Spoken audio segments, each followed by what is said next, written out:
Nunca pensé que un pastel de cumpleaños, algo tan dulce, tan inocente, terminaría siendo el veneno que finalmente abriría de par en par mi mundo. Había sido mi 71º cumpleaños. El día comenzó con abrazos educados y ese pastel especial que mi nuera, Eva, insistió en hornear ella misma. Un gesto sorprendente de una mujer tan fría que no habría horneado ni una sola galleta para su propia madre. Nunca había batido un huevo para nadie, y menos para mí. Entonces, ¿por qué ahora? ¿Por qué esta repentina actuación de dulzura? Sentí que algo andaba mal de inmediato, de la misma manera que un perro oye el trueno antes de que retumbe en el cielo. Debería haber confiado en ese instinto en ese mismo momento, antes de que se cortara el glaseado y el veneno se extendiera por la mesa de mi cocina. Así que cuando vino al día siguiente y me vio de buen humor, nada menos, se quedó atónita.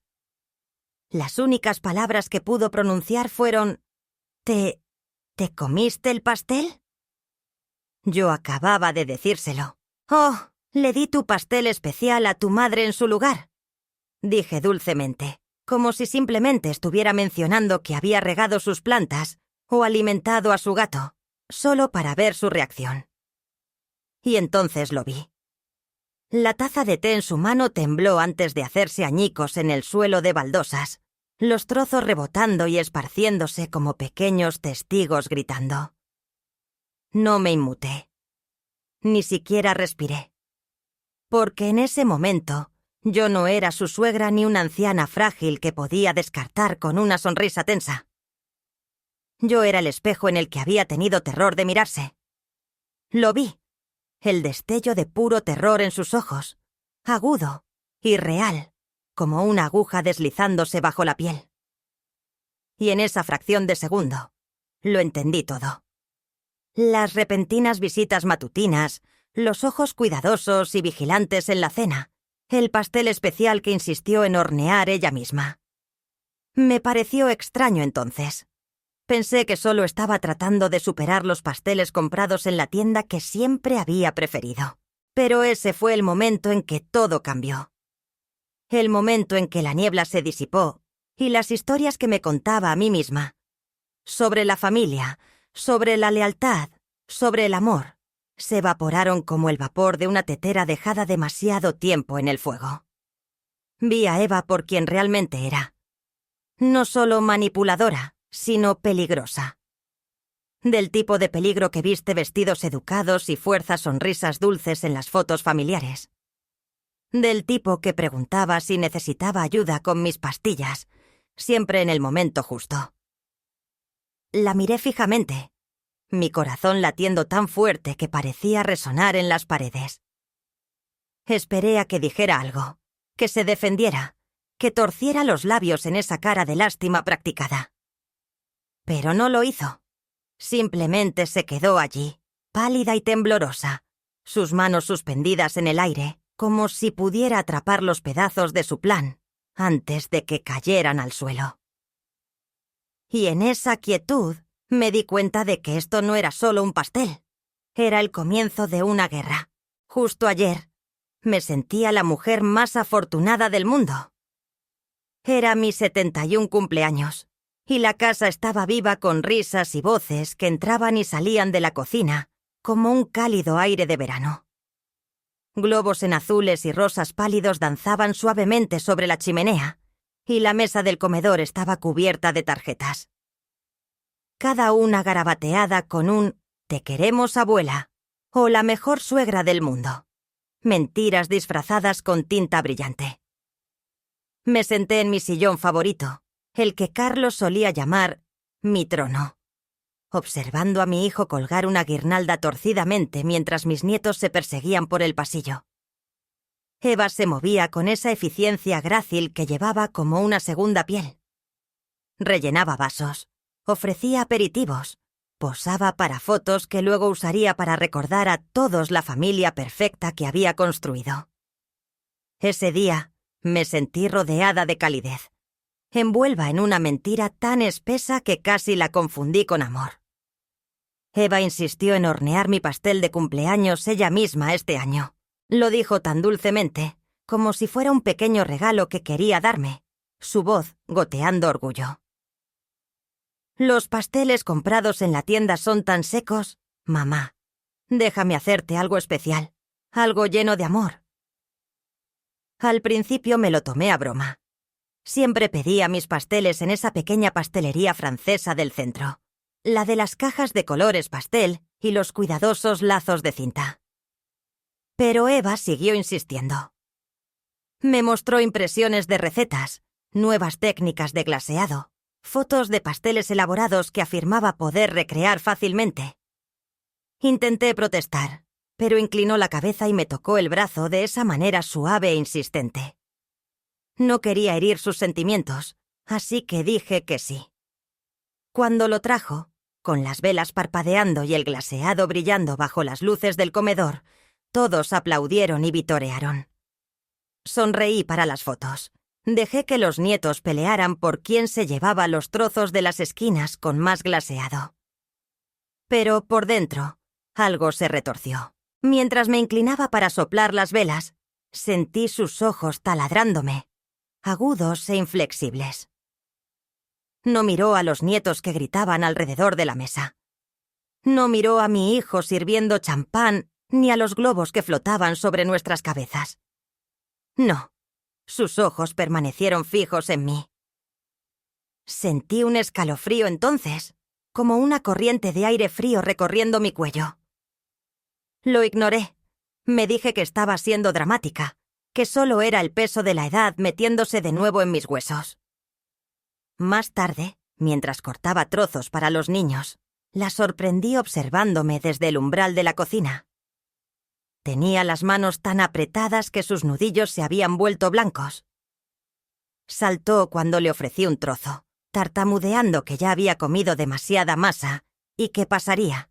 No le di mucha importancia entonces, simplemente lo guardé en ese cajón mental etiquetado como comportamiento extraño, el que nunca abría del todo porque era más fácil no hacerlo. Esa noche, mientras yacía en la cama, repasando el día, sus ojos volvían a mí. La forma en que me observaba masticar, como si estuviera esperando algo. Aún no sabía que no solo estaba observando. Estaba contando hacia atrás. Me senté en el borde de mi cama después de que Eva huyera de la casa, mis manos temblando tanto que apenas podía mantenerlas juntas en mi regazo. Su pregunta resonaba en mi mente una y otra vez, como un pájaro lanzándose contra una ventana. ¿Te comiste el pastel? Esa no era una pregunta de preocupación. Era una pregunta de consecuencia. Mi respiración se agitó en mi garganta mientras miraba el papel pintado floral que Carlos y yo habíamos puesto años atrás. En aquel entonces, pensé que los colores adecuados podían hacer que un hogar se sintiera seguro, cálido. Pensé que el amor y la paciencia podían mantener unida a una familia, como pegamento que une porcelana vieja. Pensé en cada momento extraño de los últimos meses, Eva insistiendo en ser ella quien rellenara mi pastillero cada semana. Su repentino interés en mi dieta, siempre animándome a probar algo nuevo o a confiar en sus recetas. Cómo se ofreció a encargarse de mis recetas después de mi última visita al médico, alegando que las colas de la farmacia eran demasiado largas para mí. Pensé que me estaban cuidando. Dios me ayude. Pensé que me estaba protegiendo. Mientras mi mente se retorcía en torno a estos recuerdos, sentí un nuevo tipo de dolor florecer dentro de mí, más profundo que la artritis en mis rodillas o el punto frágil de mi cadera. Era el dolor de la traición instalándose en mis huesos. Me llevé las manos a la cara y sentí las lágrimas deslizarse por mis mejillas. No sollozos fuertes y entrecortados. No. Eran silenciosas, constantes, como si mi cuerpo ya hubiera aceptado lo que mi mente todavía se aferraba a negar. Repasé su rostro en la puerta, sus manos temblorosas, sus ojos desorbitados. Eso no era sorpresa por un postre arruinado. Era miedo de que su plan se le hubiera escapado de las manos. Susurré a la habitación vacía, mi voz quebrándose. ¿Cuánto tiempo has estado esperando a que desapareciera? Pero incluso mientras el dolor me invadía, sentí una pequeña brasa parpadear debajo. Una chispa que no había sentido en años. Ira. Ira real, pulsante y caliente. Porque me di cuenta en ese momento, mientras estaba sentada sola en mi dormitorio, de que Eva podría haber contado con mi silencio, mi confianza ciega. Pero había subestimado una cosa. Yo todavía estaba aquí. Todavía estaba observando. Y no me ibas a ninguna parte. No dormí esa noche. Me senté en mi cama con la lámpara encendida, mi vieja colcha apretada alrededor de mis hombros. La casa crujía a mi alrededor, cada sonido de repente más agudo, como si las propias paredes susurraran secretos que me había perdido todos estos años. El rostro de Eva seguía apareciendo detrás de mis ojos, esa mirada salvaje y pálida cuando le dije que había regalado el pastel. Casi podía oír su respiración entrecortada, su voz quebrándose. Repasé cada detalle hasta que se sintió como una aguja raspando mis huesos. En algún momento mi dolor se cuajó en algo más firme, más frío. Al amanecer, antes de que el sol se hubiera asomado por completo sobre el horizonte, cogí el teléfono y llamé a Marta. Marta había sido mi amiga desde que ambas llevábamos peinados de colmena y bailábamos al ritmo de Elvis en la radio. Era enfermera en aquel entonces, aguda, inflexible y ferozmente leal. El tipo de mujer que llevaba su estetoscopio como una espada. Cuando contestó, su voz era áspera por el sueño. «Marta, ¿qué ha pasado?»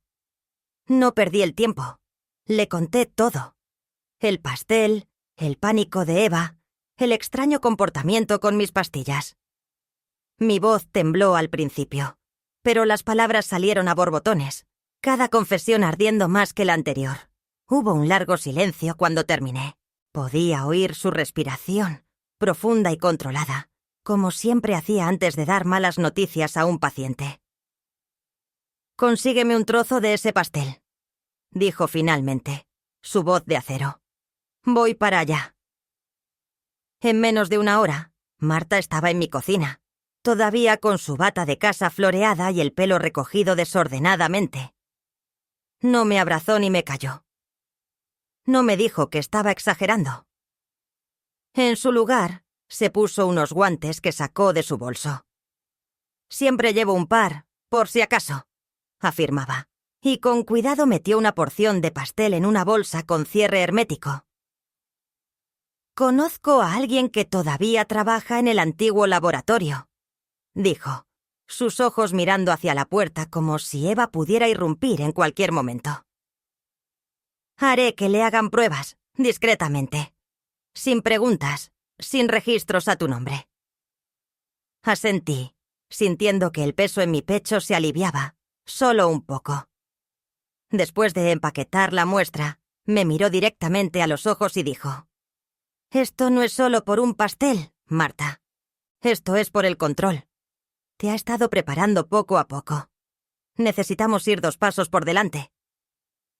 Me senté de nuevo en la mesa de la cocina mientras ella se iba. Mi té, ahora frío, a mi lado. El sol de la mañana se extendía por el suelo, tocando mis pies. Me sentía expuesta, en carne viva, pero ya no sola. Por primera vez, tenía una aliada, alguien que no tenía miedo de mirar las partes más feas de la verdad conmigo. Y en ese momento, mientras el coche de Marta desaparecía por mi entrada, me di cuenta de que la lucha había comenzado. Y no la estaba librando sola. Ese domingo, me puse mi mejor cardigan, el de lavanda con pequeños botones de perla, y fui a la iglesia. El aire de la mañana se sentía más pesado de lo habitual, espeso con secretos que casi podía saborear en mi lengua. Caminé más despacio de lo que lo había hecho en años, cada paso resonando en mi cabeza como una advertencia. No confíes tan fácilmente. No perdones tan rápidamente. Cuando llegué al jardín de la iglesia, vi a Susana cuidando las rosas. Susana siempre había sido el tipo de amiga que escucha primero y juzga después. Nos conocimos en el estudio bíblico hace años, cuando todavía pensaba que una buena mujer significaba una mujer silenciosa. Levantó la vista cuando me acerqué, sus manos manchadas de tierra, el pelo recogido con un lápiz. «Marta, estás pálida. Ven, siéntate», dijo, dando una palmadita en el banco de madera a su lado. Me senté, mis rodillas crujiendo, y ella esperó. Me encantaba eso de Susana. Nunca exigía palabras. Simplemente les hacía espacio. Las palabras salieron en susurros irregulares. El pastel. Los ojos vigilantes de Eva. Marta llevando la muestra para ser analizada. Sentí mi garganta apretarse con cada confesión, mis manos cerrándose en puños en mi regazo. Cuando terminé, Susana no jadeó ni se santiguó dramáticamente. Simplemente me miró con esos ojos marrones firmes que habían visto más tormentas que sol. «Que no puedes enfrentarla todavía», dijo finalmente, en voz baja. «No hasta que tengas pruebas. Pruebas lo suficientemente fuertes como para derribar sus mentiras y protegerte». «Pero mi hijo...» empecé. Apretó mi muñeca con firmeza. «Tu hijo creerá lo que ella le diga si no tienes algo sólido. Lo sabes. Lo has sabido por un tiempo». Sus palabras dolieron porque eran ciertas. Había pasado tantos años convenciéndome de que él siempre se pondría de mi lado, que el amor por sí solo lo anclaría. Pero Eva era inteligente, escurridiza. El amor no era suficiente contra alguien como ella. Susana metió la mano en su delantal de jardinería y me entregó una pequeña cruz de madera. «Quédate con esto», dijo. «No porque te salvará de ella, sino porque te recordará que no estás sola y que eres más fuerte de lo que crees». Apreté esa pequeña cruz en mi palma, sintiendo sus bordes clavarse en mi piel, más afilados que cualquier oración que hubiera susurrado. Y en ese jardín silencioso, rodeada de rosas y espinas por igual, juré mantenerme firme.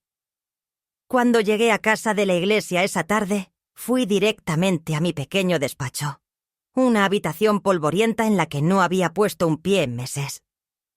El aire olía a papel viejo y a cedro, el tipo de aroma que me hacía sentir que Carlos todavía estaba cerca, vigilando por encima de mi hombro.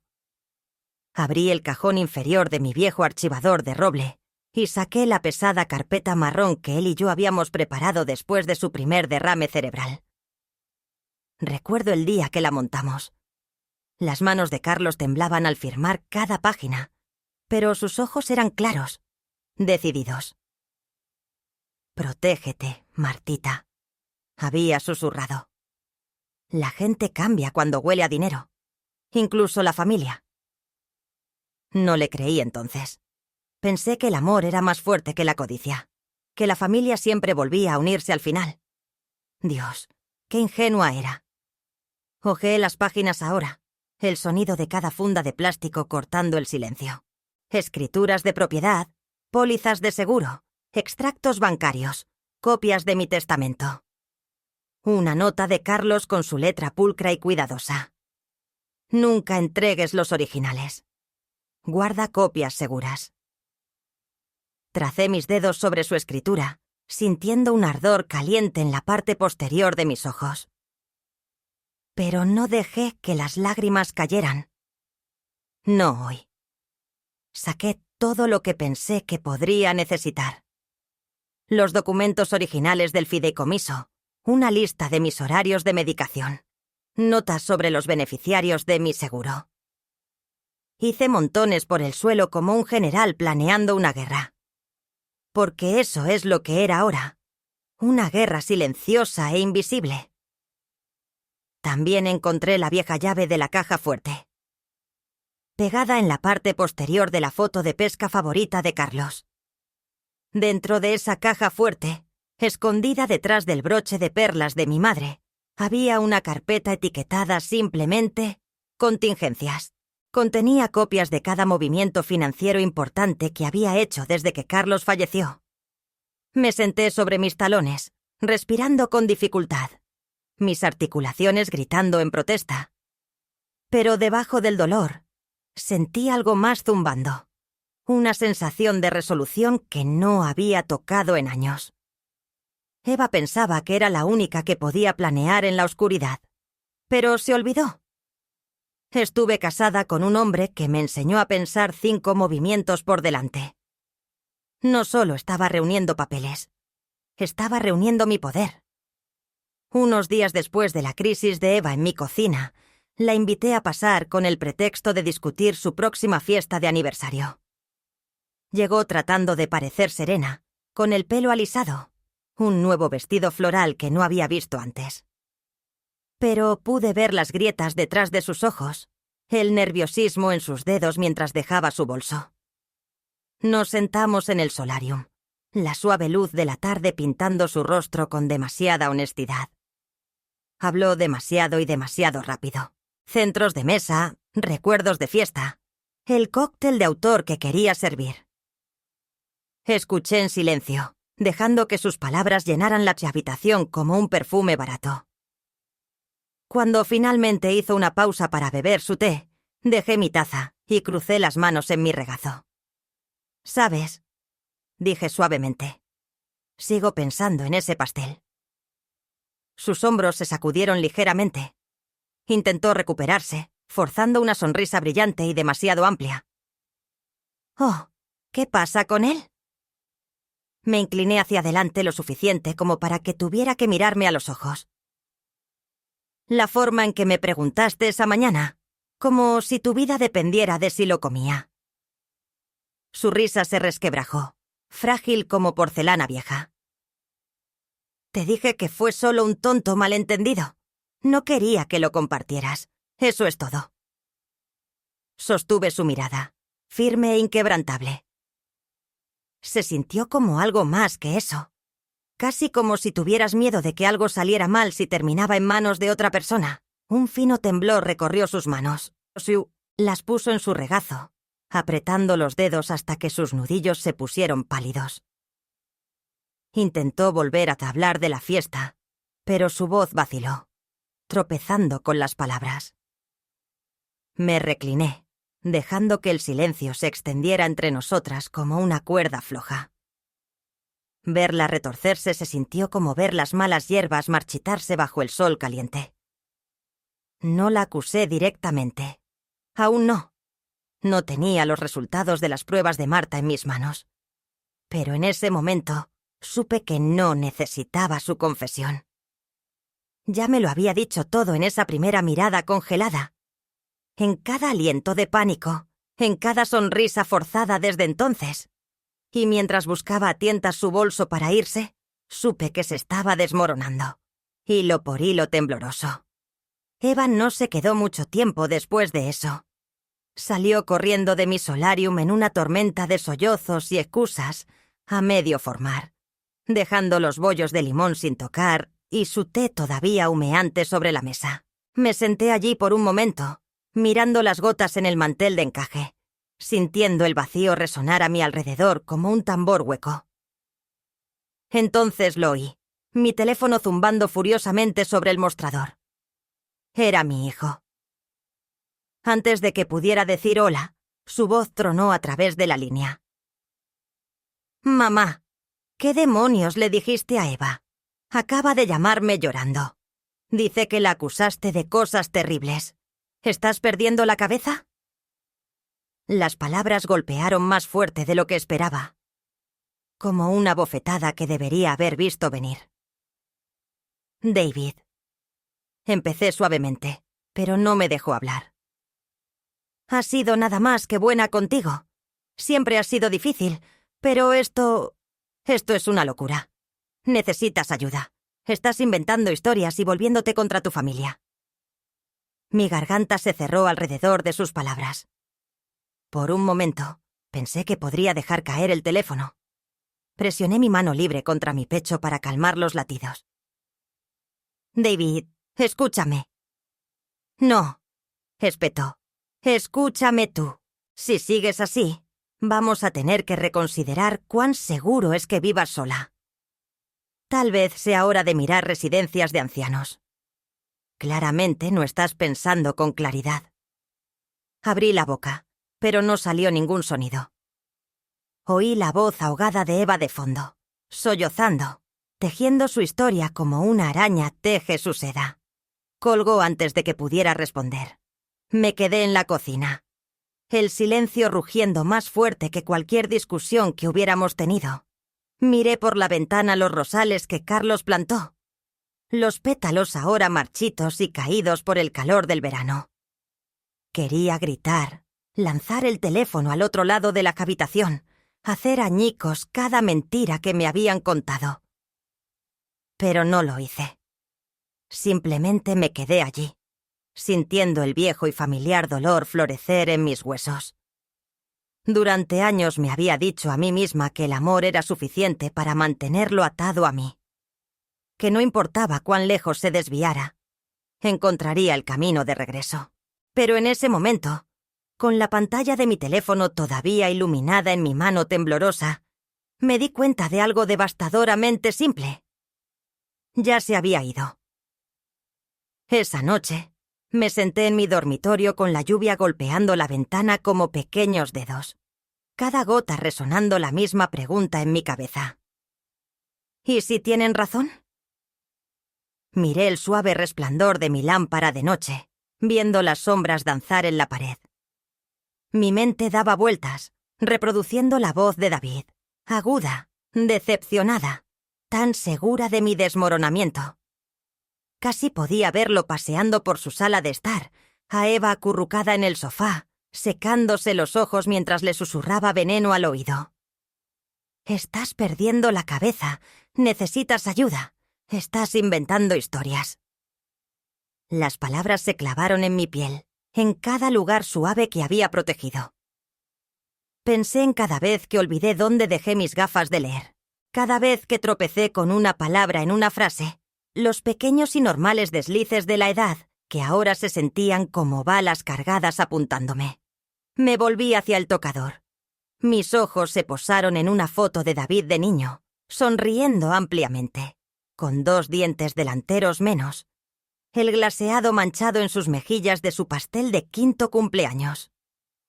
Un pastel que había horneado yo misma, de pie sobre piernas doloridas, tarareando mientras removía la masa porque quería que fuera perfecto para él.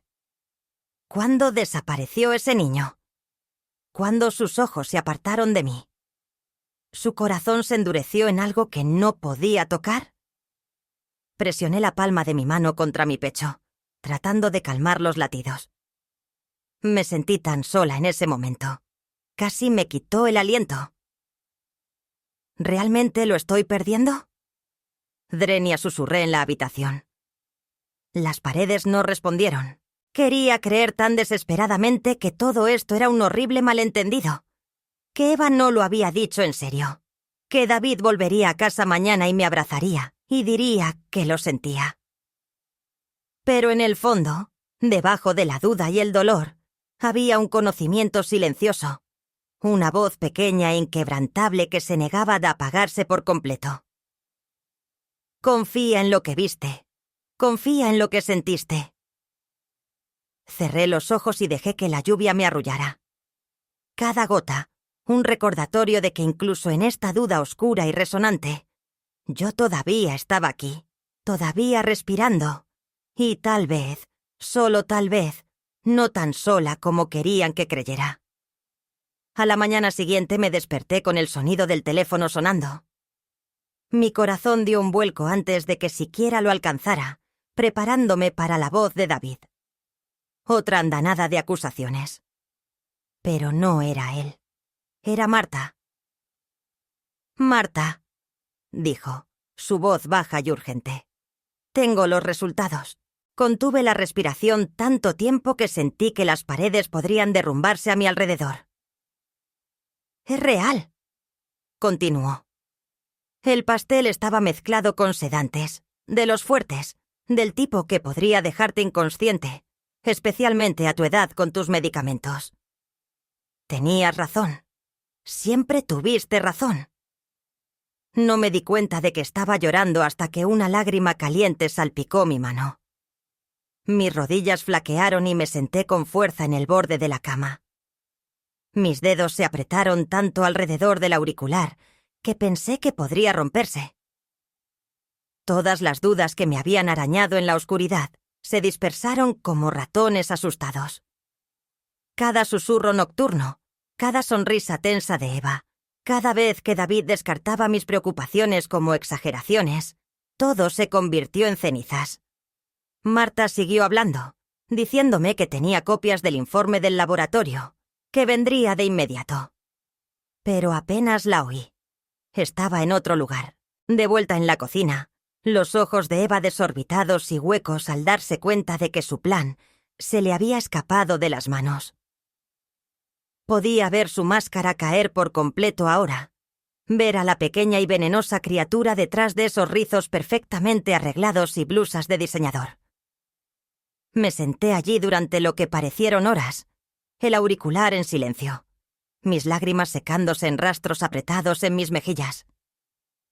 Entonces, lentamente, algo nuevo comenzó a moverse dentro de mí. Una pesadez que se levantaba, reemplazada por una claridad aguda y fría. Tenía la verdad ahora. No solo una sospecha, no solo una corazonada. Tenía pruebas, sólidas e innegables. Miré mi reflejo al otro lado de la habitación, mi rostro todavía húmedo y manchado, mis ojos enrojecidos.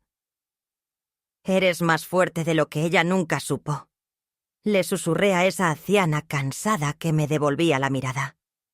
Y por primera vez en mucho, mucho tiempo, lo creí. Esto ya no era solo supervivencia. Era el comienzo de una lucha que tenía la intención de ganar. Marta llegó antes del mediodía, aferrando una gruesa carpeta manila como si fuera un texto sagrado. No llamó, simplemente entró directamente, con los ojos agudos y decididos. Dejó caer la carpeta sobre la mesa de mi cocina, el golpe resonando en la habitación como un disparo. «Tenemos todo lo que necesitamos», dijo en voz baja. «Es el momento».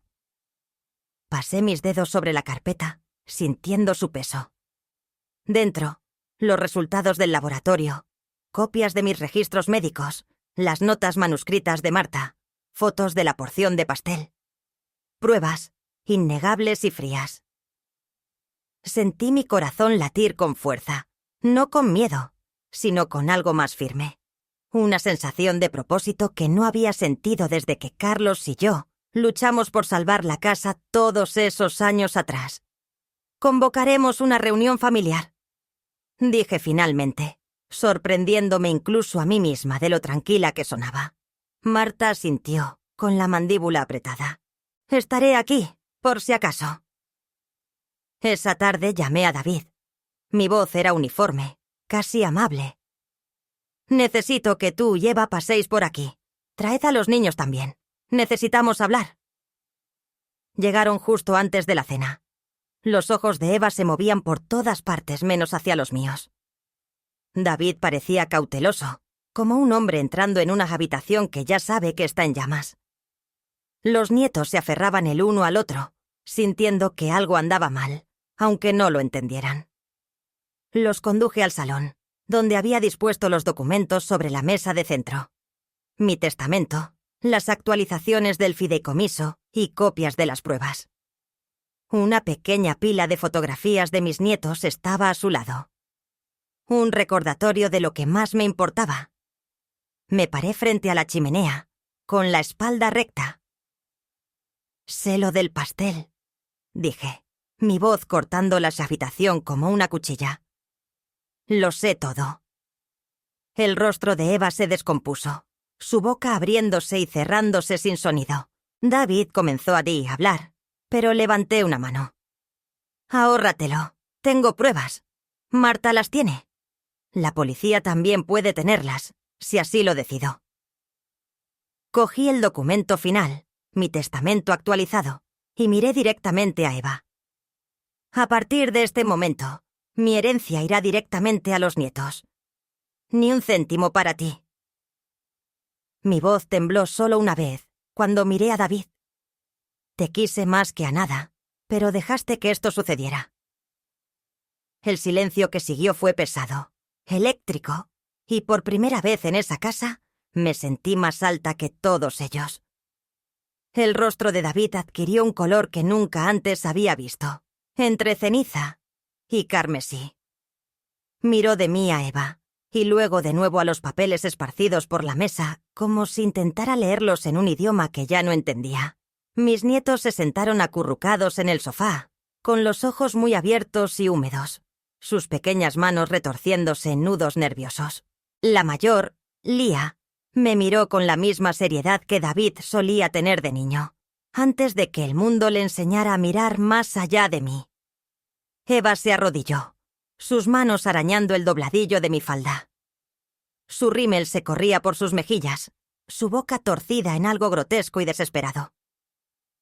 Por favor, Marta, lo siento, no quise. Fue un error, tenía miedo. Retrocedí, la tela deslizándose de su agarre. Tenías miedo de perder el control, no de perderme a mí. David se dejó caer en una silla, con los codos en las rodillas, las manos apretadas en la frente. No me miraba. No podía. Vi cómo sus hombros temblaban, temblores pequeños y lastimosos. Casi me acerqué a él, casi. Pero entonces recordé su voz en el teléfono. Fría y final. Mi corazón se abrió de nuevo, pero esta vez no fue el dolor lo que salió. Fue alivio. Miré a mis nietos y sentí que el dolor se profundizaba. No habían elegido nada de esto. Eran solo niños, inocentes, todavía blandos, y por eso tomé la decisión que tomé, para protegerlos de la podredumbre que había crecido a su alrededor. Eva dejó escapar un gemido agudo que llenó la habitación, rebotando en las paredes como el grito de un animal herido. David no se movió para consolarla. Simplemente se sentó allí, congelado en los escombros de la mentira que habían construido juntos. Me volví hacia la ventana, observando la última luz deslizarse bajo los árboles de mi patio. Pensé que me sentiría victoriosa, poderosa, pero todo lo que sentí fue un vacío doloroso, la forma de todo el amor que había dado sin recibir nada a cambio. Sin embargo, debajo de ese vacío, una pequeña semilla de paz comenzó a arraigar. Porque por primera vez en años, no era yo la que suplicaba ser vista. No era yo la que estaba de rodillas. Estaba de pie, y era libre. Eva se abalanzó de repente, sus dedos arañando la pila de documentos sobre la mesa, su rostro retorcido por la furia, con espuma en la comisura de los labios. «¿Estás fingiendo esto?» Component Placement gritó, su voz quebrándose como madera seca. «Son mentiras. Falsificaste esto. Estás tratando de arruinarnos». No me inmuté. Ni siquiera parpadeé. En su lugar, caminé hacia la pequeña consola junto al televisor y saqué una delgada carpeta negra. Mis manos no temblaron al abrirla. Dentro había fotogramas y kits, impresiones de pantalla de las imágenes de mi cámara de seguridad doméstica, la que Carlos y yo habíamos instalado años atrás, cuando los robos en el vecindario estaban en aumento. Sostuve una imagen lo suficientemente grande para que todos la vieran. Eva en mi cocina, con la cabeza inclinada sobre la masa del pastel, una pequeña botella aferrada en su mano. Su rostro iluminado por el resplandor de la luz de la estufa. Su concentración tan intensa que ni siquiera notó la pequeña cámara roja parpadeando en la esquina. Los ojos de David se abrieron de par en par, su cuerpo retrocediendo como si hubiera sido golpeado. La boca de Eva se abrió, sus manos temblando a sus costados. Eso no es. Swing, susurró, pero las palabras se disolvieron antes de llegar a mí. Me moví lentamente, deliberadamente, extendiendo el resto de las fotos como cartas del tarot sobre la mesa de centro. Cada una confesión silenciosa. Cada una cortando la última de sus mentiras. Llamé a la policía antes de que llegarais. dije con calma. Están esperando afuera. Eva tropezó hacia atrás, su respiración entrecortada y superficial. Miró a David, pero él se apartó, su rostro desmoronándose bajo el peso de lo que veía, o tal vez de lo que se negó a ver durante demasiado tiempo. Cuando llamaron a la puerta, las piernas de Eva cedieron por completo. El gemido que se escapó de su boca no era un sonido que hubiera oído antes de otro ser humano. 2 oficiales entraron, tranquilos y seguros. Uno tomó suavemente a Eva por los brazos, levantándola del suelo mientras gritaba, sus manos agarrando la nada. David se quedó de pie, mirándola, su rostro pálido y vacío. Luego sus ojos encontraron los míos, y por primera vez en años, no miró a través de mí. Me vio. A toda yo. No dije nada. No era necesario. Las pruebas hablaban lo suficientemente alto por los dos. Y mientras la sacaban hacia el crepúsculo, sentí que mis hombros caían como si 100 cadenas invisibles finalmente se hubieran desprendido. La puerta principal se cerró de golpe detrás de los oficiales, llevándose consigo los agudos gritos de Eva. El repentino silencio se sintió tan profundo que casi se tragó la fría habitación entera. David estaba de pie en el centro de la sala de estar, con los brazos caídos a los costados. Su rostro parecía más viejo de alguna manera, hueco, hundiéndose bajo el peso de la verdad que finalmente se había abierto paso a la luz. Se volvió hacia mí. Sus labios se separaron como si quisiera hablar, pero no salió nada. Por un momento, simplemente me miró. Realmente me miró, de la manera en que podría haberme mirado cuando era un niño, y se raspaba la rodilla, esperando que lo levantara y le dijera que todo iba sin estar bien. Finalmente, sus rodillas flaquearon y se dejó caer en el sillón. Sus manos cubrieron su rostro mientras un sollozo brotaba de lo profundo de su pecho, crudo y roto. «Mamá», susurró, con la voz estrangulada. «Lo siento mucho. Debería haberlo visto. Debería haber escuchado». Quería ir hacia él, rodear sus hombros con mis brazos, acariciar su pelo como hacía cuando las pesadillas lo despertaban en mitad de la noche. Pero me quedé anclada en mi sitio. Una parte de mí quería decir que estaba bien, pero no lo estaba. Y no mentiría más. Ni a él ni a mí misma. En su lugar, respiré lenta y firmemente. «Lo sé», dije en voz baja, «pero no lo hiciste». Él me miró entonces, con los ojos inyectados en sangre, las mejillas húmedas de lágrimas. Y en ese momento volví a ver a mi hijo. No al hombre moldeado por las manipulaciones de Eva, no a la voz fría en el teléfono descartándome como paranoica, sino al niño asustado que una vez creyó que yo era su lugar seguro. «Lo siento», dijo de nuevo, más pequeño esta vez. Asentí, con el corazón apretado, pero extrañamente tranquila. «Tendrás que arreglar las cosas con los niños», dije suavemente. «¿Y contigo? ¿Cómo? ¿Cómo dejé que llegara tan lejos?» Se pasó una mano por el pelo, sus ojos buscando en los míos como si pudiera encontrar la absolución allí. Pensé que los estaba protegiendo, a los niños, a ti, a todos, pero solo estaba ciego. Dejé que sus palabras se asentaran, pesadas como eran, mi corazón retorcido, pero no suavizaría los bordes de este momento. Aún no. «Confiaste en ella», dije, mi voz baja, deliberada. «Era buena en eso, ¿verdad? Haciéndote sentir que eras tú quien lo mantenía todo unido». Se encogió, una cosa rápida y herida, y bajó la mirada al suelo. Hizo que pareciera que estabas perdiendo la cabeza, que ya no podías manejar las cosas. Su mandíbula se tensó y negó con la cabeza. «Debería haberlo sabido mejor. Debería haber acudido a ti. Deberías haberlo hecho». Estuve de acuerdo. Las palabras tranquilas pero inflexibles. «Pero no lo hiciste. Y ahora aquí estamos». Di un paso más cerca. No para consolar, sino para hacerle sentir el peso de mi presencia. La pregunta es, ¿qué vas a hacer al respecto? Levantó la vista, sorprendido, como si no hubiera esperado que le devolviera la carga. Ni siquiera sé por dónde empezar, admitió, su voz quebrándose. Los niños están tan confundidos. Siguen preguntando dónde está, por qué se ha ido, y no sé qué decirles. Diles la verdad, dije. Más suave ahora, aunque mis palabras llevaban un filo. No toda. Aún no.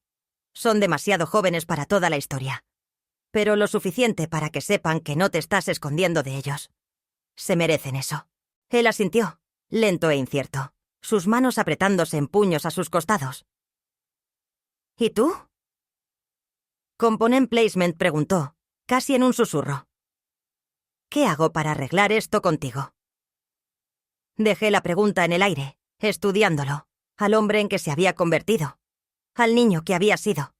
Los años de distancia, del veneno de Eva filtrándose en nuestra familia, pasaron por mí.